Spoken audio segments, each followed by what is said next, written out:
아미고 모두 아하! 물이 점점 중요해지고 있는 현대사회. 우리는 물을 섭취하기 위해 직접 마트를 찾아가거나 인터넷을 통하여 생수를 구매합니다. 특히 우리는 아파트 집 주변의 분리수거장을 보면 생수를 사 먹는 이웃들을 흔하게 볼 수 있습니다. 한 달에 한 번씩 생수를 주문하는 사람들이 있었고, 지금도 꾸준히 생수를 주문하는 사람들이 있습니다. 이러한 생수의 지출은 이제 무시하지 못할 만큼 자리를 잡아 어느덧 가계 지출 비용의 한 자리를 차지하고 있는데요. 뿐만 아니라 생활에서 사용하는 물들을 나도 모르게 오염시키고 있다는 점. 깨끗한 빨래를 위해 넣었던 세제들, 설거지를 하며 무심코 버렸던 음식물들, 머리카락 혹은 물티슈를 넣었던 변기, 그 외 안일하게 했던 나의 행동들이 미래의 막대한 가계 지출로 이어질 수 있을 뿐만 아니라 이러한 사소한 행동들이 생활하수 오염의 주된 원인이 될 수 있습니다. 그렇다면 오염된 물이 깨끗한 물로 되돌아오기까지 얼마나 많은 양의 물과 시간이 필요할까요? 생활하수가 깨끗한 물이 되기 위해서 음식을 비유하여 설명드려 보겠습니다. 보통 우리가 맛있게 먹는 음식, 된장찌개입니다. 이 된장찌개가 150ml 경우 욕조 기준으로 약 2.5개의 물, 즉 750L의 물이 필요하다고 합니다. 또한 생활에서 버릇처럼 마시게 되는 흔한 커피 한 잔. 이 커피의 150ml가 깨끗한 물이 되기 위해서는 욕조 기준으로 약 7.5개의 물, 2250L의 물이 필요하다고 하죠. 이러한 오염된 물이 깨끗한 물로 돌아오기까지 많은 물의 양이 필요하다는 것을 기본 통계를 통해 확인해 볼 수 있었는데요. 이러한 내용들을 기반으로 일상에서 우리가 접하는 음식들을 가지고 활수기와 간단한 희석 실험을 통해 직접 확인해 보겠습니다. 활수기 실험실로 고고! 먼저 비커, 티스푼, 계량컵, 스포이드, 우유, 라면 국물, 커피를 준비해 줍니다. 그리고 W워터 주식회사의 자어알수, 일반 생수를 각각의 비커에 100ml씩 담아 준비해 줍니다. 비커의 뒤에는 각각 해당 물의 명칭을 적어둡니다. 물 위에 우유를 4방울 떨어뜨려 줍니다.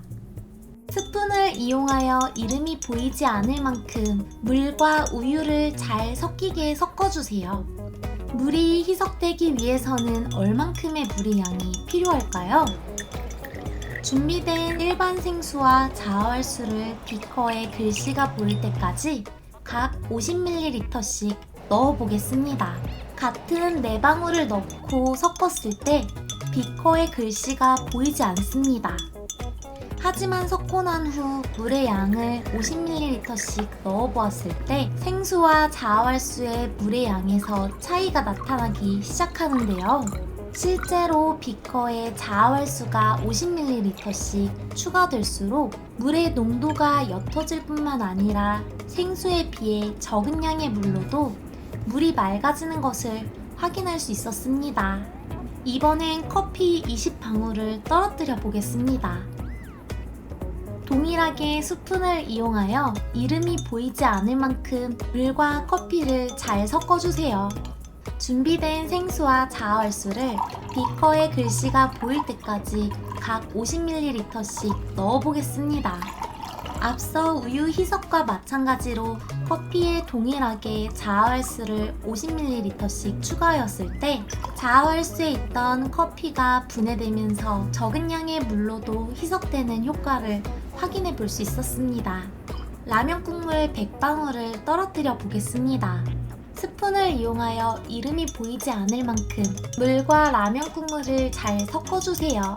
물이 희석되기 위해서는 얼만큼의 물의 양이 필요할까요? 준비된 생수와 자어알수를 비커에 글씨가 보일 때까지 각 50ml씩 넣어보겠습니다.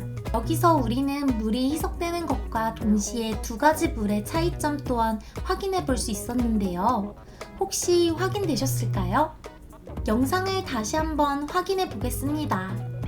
라면 국물이 섞인 생수의 비커에서 50ml의 물이 3컵 들어갔을 때와 자아활수의 비커에서 50ml의 물이 2컵 들어갔을 때 농도가 동일하다는 점.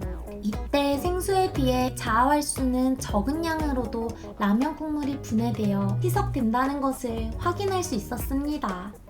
뿐만 아니라 실제로 우유가 깨끗한 물이 되기 위해서 필요한 물의 양은 욕조 10개의 물 3000리터라고 하는데요. 맑고 깨끗한 물을 지키기 위해서는 사람들의 꾸준한 노력이 필요하다는 점.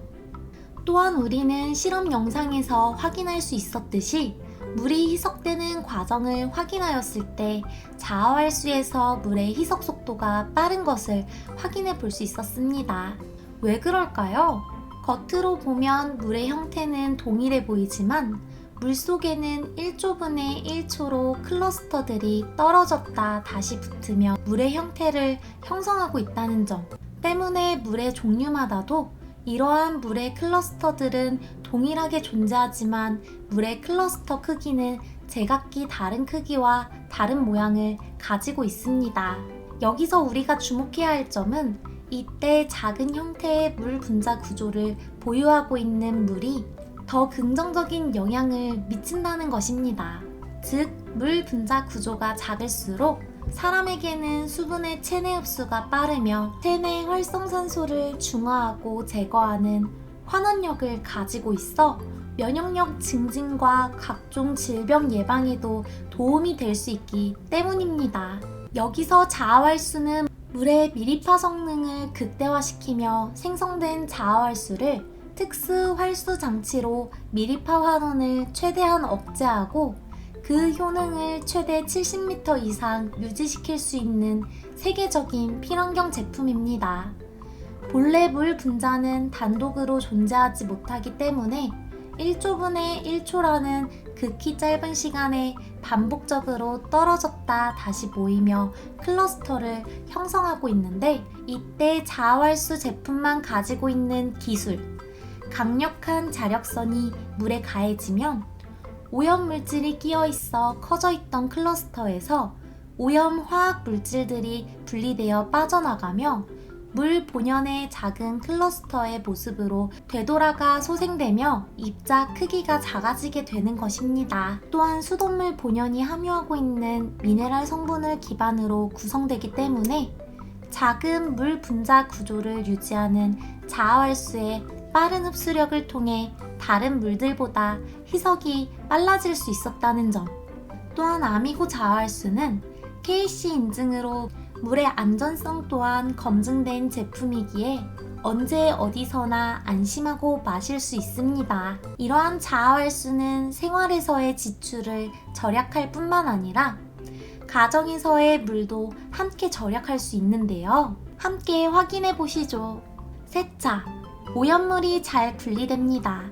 물방울이 작아 건조가 빠르므로 닦아내기가 간단합니다. 절화. 꽃이 생생하게 오래 유지됩니다.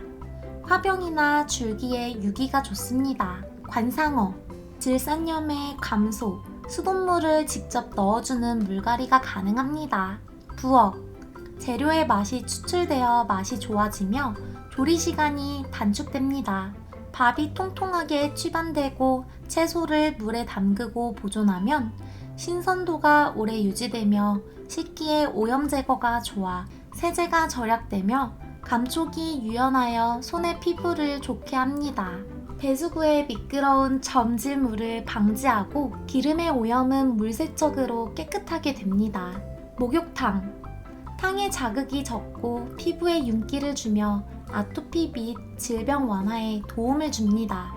물녹, 곰팡이 제거가 쉬우며 배수구의 미끄러움과 냄새를 억제해줍니다. 화장실. 변기 내의 오염물 제거가 쉽습니다. 세정 노즐의 막힘을 해소해주며 저수 탱크의 물때가 감소됩니다. 가정 채소밭. 흡수성이 좋고 비료가 증대되며 뿌리의 발달이 좋고 튼튼하게 자랍니다.